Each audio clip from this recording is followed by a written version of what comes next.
Counsellor කෙනෙක් විදිහට චුට්ටක් ඔයාලත් එක්ක කතා කරන්න හිතුවා. ගොඩක් කවුන්සලර්ස්ලා වෙනුවෙන් තමයි මම අද කතා කරන්නේ සහ ඔයාලා වෙනුවෙන් අනිවාර්යෙන්ම. මොකද මානසික රෝග කියන්නේ ශාරීරික රෝග වගේම බලාගෙන ඉන්න හොඳ දෙයක් නෙමෙයි. ඔයාලට බ්ලඩ් ප්‍රෙෂර් තියෙනවා නම්, කොලෙස්ටරෝල්, සුගර් මේ දේවල් තියෙනවා නම් ඔයාලා තවදුරටත් බල ඉන්නෙත් නැහැ. පොදුවේ ගන්න ට්‍රීට්මන්ට් එකක් අරගන්නෙත් නැහැ. ගොඩක් වෙලාවට දකිනවා මානසික රෝග පිටුවල ඔයාලා ප්‍රශ්න අහලා දාලා තියෙනවා සහ ඔයාලව දන්නේවත් නැති, ඔයාලා අහන කෙනාව දන්නේවත් නැති අයගෙන් ඔයාලා කමෙන්ට්ස් ගන්නවා, බලාපොරොත්තු වෙනවා. ඉතින් මේක හරිම සාපේක්ෂ උත්තරයක් තමයි ලැබෙන්නේ. ඉතින් මම ප්‍රපෝසල් එකකින් බඳින්න හොඳයිද කියලා ඇහුවොත් තව කෙනෙක් ප්‍රපෝසල් එකකින් බැඳලා සාර්ථකුනේ නැති කෙනෙක් ඔයාට කියන්නේ අපෝ මමත් බැඳා හරි නෑ. මේක මම මේ ඔයාට ගත්තේ හරිම කොමන්ට් සහ උදාහරණයක් විතරමයි.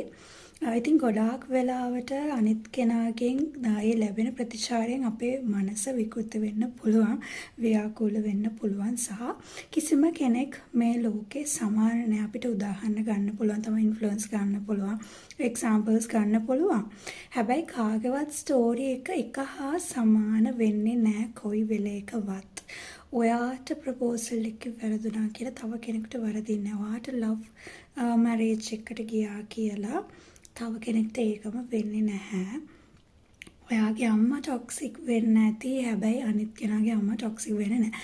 අන්න ඔය වගේ හැමදේම ඉතාමත් සාපේක්ෂයි සහ කළු සුදු මිනිස්සු නැහැ. අලු මිනිස්සු ඉන්නේ, කාගෙත් වැරදි තියෙනවා. අපි හැම වෙලේම බලන්න ඕනේ සිටුේෂන් එකත් එක්ක තමයි.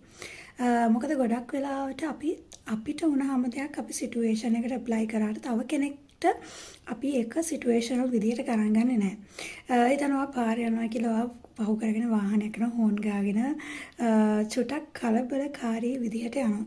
හැබැයි ඒ ඩ්‍රයිවර් නරක ඩ්‍රයිවර් කෙනෙක්, මාර මිනිස්සෙක්, මන් දන්නේ ඔයාලා කියන වචන ඔයාලා පාවිච්චි කරන විදිහට, ඔයාලා කියන විදිහට කියනවා ඇති, බනිනවා ඇති.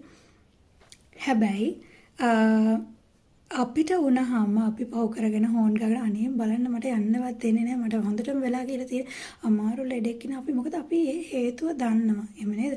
අපි ඒක සාධාරණීකරණය කරනවා. මට වෙලා ගිහිල්ලා තියෙන්නේ මේ වෙලාවේ, අනිත් අය අපිට යන්න දෙනෝනේ. අන්න ඒකට මූණ දුන්න කෙනා තමයි ඒක ගැන හරියටම දන්නේ. ඉතින් මේක අපිට කියන්න බෑ එයා ඇත්තටම නරක ඩ්‍රයිවර් කෙනෙක්ද මොකක්ද එතන වෙන්නේ කියලා. පාරට ගියාම ගොඩාක් වෙලාවට